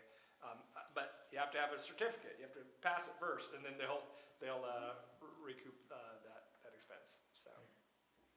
Okay. And Any you other get a questions? certificate from it, so. Okay. It's a fantastic program. Moving on to reports. ZBA? Do we have anybody on ZBA, or No, did they? no meetings No lately. meeting, okay. I don't even know. It's too long. I think we just had one canceled, like, did one a while ago, when was it? Quilt shop. God, it's been so long. The We did quilt shop. The quilt shop, yeah, and then, see, I ran out of the middle of that meeting, so it was approved though. They had, parking, they had parking issues and stuff, but it was approved, and, So so no, they're doing good. what was, my ignorance, what was done? The qu- quilting shop, it's right. right there on, Well, I know well, where it you're was talking about, but, parking was, It was the variance that was, Yeah. it was brought to planning commission first. Yep. And then you guys gave it a conditional approval with the variance that you guys, the the ZBA size just of the lot, approved the variance that you guys setbacks had to be requested. changed. All right, It was like 20, The 30 feet this way. variance It was for the very- loading zone, parking lot aisle width. I think that's what had to go. It was not. right. So, I mean, and I know Jeremy's not here, but then I noticed, all right, we still haven't seen anything done with the parking area. Yeah, I can't remember, I think they have 6 months to do it. Yeah, I think they got a provisional C of O, Yeah. conditional on completion of certain things within a certain time. All right. Yeah, okay. But that's the last meeting we've had, and for another one, All right, DDA? canceled for lack of agenda. I did not go to the last, 2 DDA meetings. So nothing, No. okay? Council? So I did ask President Brandon why we were bringing up the short-term rental thing. And I was like, I didn't think it had been approved that long ago. Why are we bringing it up again, and why do you want to see it? And she basically relayed that it was the whole ordeal with the special assessment district kind of touched her with the residents not being able to plan ahead, and she was thinking that people would be getting priced out with a bunch of Airbnbs coming in. So she was trying to tighten that up a little bit. So just passing that on of why we're doing that. And I personally think it's kind of a good thing to see us working on ordinances, because this was the first ordinance I've worked on here, and I've been on a couple of years now. So I'm looking forward to it, and our village manager has mentioned he has a sheet of all the ordinances that he thinks need to be adjusted or something's wrong with them. So hopefully we can be working on those. A lot of it's like just capitalization, grammar, spelling errors. Some of them are larger things. One example I'll give you, because it'll probably be on the next agenda, is that we created new zoning provisions for allowing marijuana facilities and all these things, but we never repealed our prohibition, chapter 117, on not allowing marijuana facilities. So that's still in our ordinance, that we're prohibiting marijuana facilities while allowing all these other things. So that will probably be on our next agenda for council, is to repeal that thing in our ordinance. Talking on both sides of our mouth. So, yeah. I thought that was in the wording of the approval of the thing too, was I- that there was I- supposed to be. I thought so too. I looked through it. I'm having some other people look through it too, but it doesn't specifically repeal the language in 117. And you can see, because when all the other language has been codified, 117 still remains prohibiting those kind of facilities. So, yeah, that's one of many things, but that's a bigger one, I guess. Got some more for you. You ready for this? All right, here we go. There has been talk of cityhood. Our village manager has been working on some presentations for that and documentation for sharing with the residents. And if anyone has any questions on that, go to Tim. So I think he's a great person to talk to about that. It's on the back desk back there too on your way out if you want to read it. If you have any questions, let me know. Finance committee is also, this one I think is a big one, so I'm just gonna share it even though it hasn't been before the council yet. Staff and the committee members are working on modifications to our water rates. So hopefully we'll see some good things with that. Can I ask you one thing? Is the modification going to have anything to do with what John Love stands up and talks about at So, every meeting? so there's a couple things he talks about. The first one is Bolt, which says we can't do it because it's illegal. So I Right. did look up and I read the opinion piece from the appeal. So 3 judges ruled, and it's basic. Now, don't quote me on this, whoever's watching, because it's not going to be exact. Essentially, the reason what we're doing is legal is we were granted the authority for bonds before Headley Amendment came out. And because we were granted the authority before Headley, even if it was a tax, which it's not considered a tax, Headley says if it's legal before this amendment, it's legal now. Okay, So that's one of the things. The other thing is, he will talk about usage rates. right. And basically, he always just says big users pay the same amount for bond debt as small users. So, yeah, I think that's hopefully one thing we can tackle. Okay, thank you. We'll see. Anything else? What else should I say? Anything? Toto? Let's think. It's my wife's first day of school today. So congratulations, honey, and I'll see you later. I do have a picture, actually, yes. So she's going back to school. It's great. She's gonna be a nurse. She's in an accelerated nursing program right now, so. Good for her. With kids, that's gonna be something. Yep, she's You been gotta sad. pick up the pace then. I have picked up the pace. All right. All righty. Parks Commission. I don't believe we have anybody on that. And I don't think that they've had anything that I'm aware of. Nothing I think that would pertain to, Do they have anything to do with holidays? Because they used to. Yeah, I mean, we're That's- Sarah McKinney is, the chair of the Holidays Committee, and we're doing that. Holidays, September 6th, 7th, come out, have a good time, get some free hot dogs, So, Okay, moving on to Commissioner and staff comments. Kim? I have a question.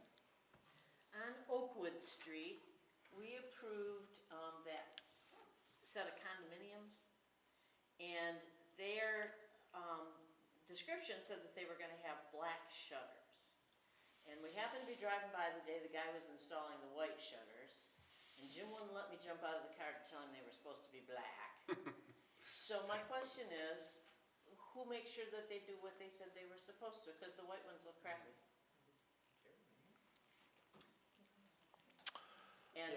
we supposed to be the eyes and call Jeremy and say, hey, they're putting up white shutters when they're supposed to be black, or how does this work? Well, yeah, so they should get a site inspection, and I can check on, see with Jeremy and see what the plan is and how he usually handles those.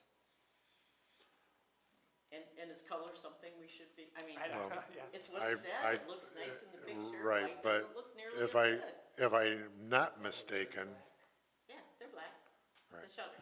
Right. Not the, well, it's a black and white drawing, does it say the word? Yes, it says black in the description, it says Okay, that they were going that's to all be I- pre-vanished black Okay. shutters. but if I'm not mistaken, as long as the colors fall within our color schemes, we really have no say-so. No, they're white. Yeah, I don't, that would be,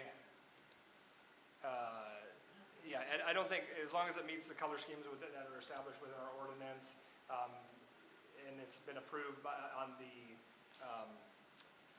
building permit, that would be the Right. thing that I have to check, what the building permit actually looks like. But Jeremy can check, but yeah, I think as long as it falls within our color scheme palettes, we can't hold them specifically to that color that they called But out. then again, it's like you gave us a specific list Right. that said that these were gonna be pre-finished black shutters. So if we're saying, okay, you don't have to do black, do we say, okay, you don't have to do the stone facade, and you don't have to do this? I mean, where do you draw the line? Yeah, so, They could always request a site plan amendment to Jeremy's department, and maybe it's something minor that could be handled administratively, depending on what your zoning ordinance allows. Yeah, and I don't know how much say we actually have on shutter colors and things like that, and like, I know even though if they may have brought it before us, that might not be something we have a purview on, like determining that, so that's something I have to So really. that's what I'm trying to find out. Yep. Do you make them stick to what they say they're gonna do, or do you let them go off and do something else, and how far off do they get to go? Understood. Because we did have that discussion about the waste receptacle behind the Scooters Coffee, I think it was, and what if they just change it to something else that's approved? Do we not have a say in that? we have a say regarding, materials, all right? But not necessarily color, as long as it falls within the palettes of our colors, Okay. to my understanding. Okay. Richard? I have a question about the turn lane, at, Marathon? Marathon. Any time frame on that? or I met with them anything? at 4 PM today. Yeah, I met with them, I'm meeting with them at 9 AM on Tuesday, and we're on site, and we're gonna go over it. They've requested, or we're working with, so next year the road commission is modernizing that intersection. They're gonna they're gonna do ADA, they're gonna do like a new lighting system. They're completely modernizing it, so as they're doing that turn lane, within the permit that the road commission is doing, they want to make sure that it meets all those criteria, so they don't have to redo the work. And so we talked to Marathon today, we're moving, we're gonna try to make sure the road commission is part of that conversation on Tuesday. And yeah, they could be ready to open as a business. They're not gonna meet the occupancy, the COL, certificate of occupancy stuff, but they're about ready within like a week, except for that turn lane. And so, they have to get that turn lane done, they wanna start working on it, but they have to get their permit from, Oakland County to start that work, and that's where they're sitting right now. And we're gonna try to help make sure that permit process gets started and it's done right, so, That took forever even to get it that far in the first place. yeah. Okay. Do you know, in my chamber documents, from the 1940s, there is a letter that You were in the chamber in the 1940s? the chamber sent to MDOT requesting a curbing be put in that intersection because cars were taking that turn so fast that they were hitting the pumps. So to think that we're putting in a turn lane at this point, 80 years later is kind of interesting. Maybe an official turn lane. Yes, an official turn lane. Okay. Yeah. Lori? I have nothing. Thank you. just wanted to say thanks to everybody, and it's been great working with you my first meeting today. Thank you. Jim? Thanks, sir. I do want to welcome the overachiever. I mean, He's just giving you competition. yeah, he's trying to show us all up by coming in with the education ready to go. All prepared and Yes, everything. who How is this dare you. guy? Who is he? No, welcome. I have nothing. Thank you. That's it, huh? Yes, sir. I have one more general question, if we have time. I just wanted to know about Andy's Place and the Historic Commission, and how does all that work? I mean, I feel bad that whatever's happening, they don't have the right windows and this and that. And do we have anything to do with any of that? I can talk about that during my comments. Okay. So. Okay. Let me finish. I guess I had two questions. Where a couple meetings ago, I had asked Jeremy to look into the parking at the Premier Coating there at the corner of Saginaw and Rosette, where they had changed hands. Because there's not adequate parking currently for the occupancy level of the building. They're way undersized in their parking area. Plus, they park across the street, which is a piece of parcel they own by the railroad tracks. But there's also the apartments right next to there, so that area is not screened from their vehicle views and things. Because, like I say, they're parking on grass in their side lot, which is not permitted. So, that needs to be addressed, because every time you drive by there, it's gonna be one of these situations where, well, this company's doing it, why do I have to follow the rules? And I don't know the specific case, and I don't know, Jeremy, he's still watching, but he'll have to update the committee next time on that. I would just say, like, obviously, the way it's written in if it's a non-conforming use, if they submit a building permit for anything, then they have to bring it back up to conforming standards. So I don't know the specifics on this. I'll have to have Jeremy speak on it. the next I time. do know he mentioned something to me about, he has been in conversation with them. Hopefully, I haven't seen the vehicles on the grass as much lately, because they have changed that. And he's working through some things with them. Cause I But see, he is in conversation with them. right, Can I ask what business this? It's Premier Coatings, it's right on the corner of Saginaw Street and Rosette. It's that great big building right by Oh, the Battle yes. Alley Brew Pub. Okay, And so if you go up Rosette, just before you get to the railroad tracks, on the right-hand side, they've got a little sliver of land, and they're putting a whole bunch of big trucks. I think that's what you're talking about, right. and stuff stored over there. But I do know that Jeremy's been in constant contact with them, and he'll have an update available next time. I think that's about it. Everything else, they finally got that going pretty good on the, other marijuana dispensary, so that's been a long time coming. Are they gonna be open by the deadline? Hopefully. I mean, they're the only thing that's been holding them up were some previous easements that we kind of had to assist and get taken care of. Those have been taken care of.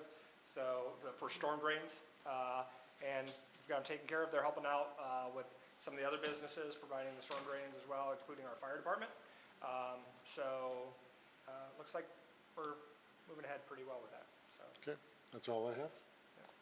Staff? So, with Andy's Place specifically, so it went in front of the HDC. Previously, HDC said, yes, you have to do these like 3 windows in this style.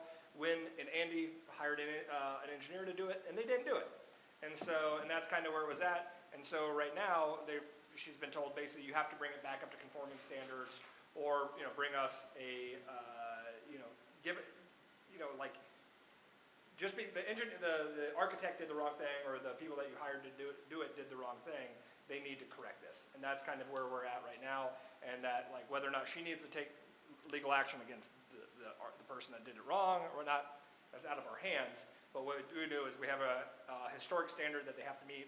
And unfortunately, that that they had a bad situation with this particular person that did the wrong thing by them. And so that's kind of where it sits. And although we want to be able to help out, we also need to preserve our HDC and do all that. And so that's kind of where we're sitting with that. And we're working with her as much as we possibly can while also preserving the things that we need to do within our ordinance. Okay.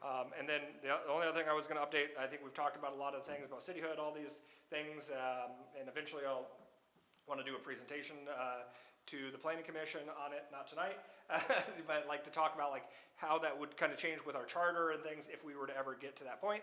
However, the other thing I was going to add that I had to add to our ordinance, which we didn't have before, is we're required to have a construction board of appeals by the state because we have our own building code that we enforce.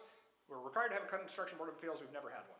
And so, so in the next council, we will, I believe there will be an item that will be ordinance updates, creating a construction board of appeal with 5 members.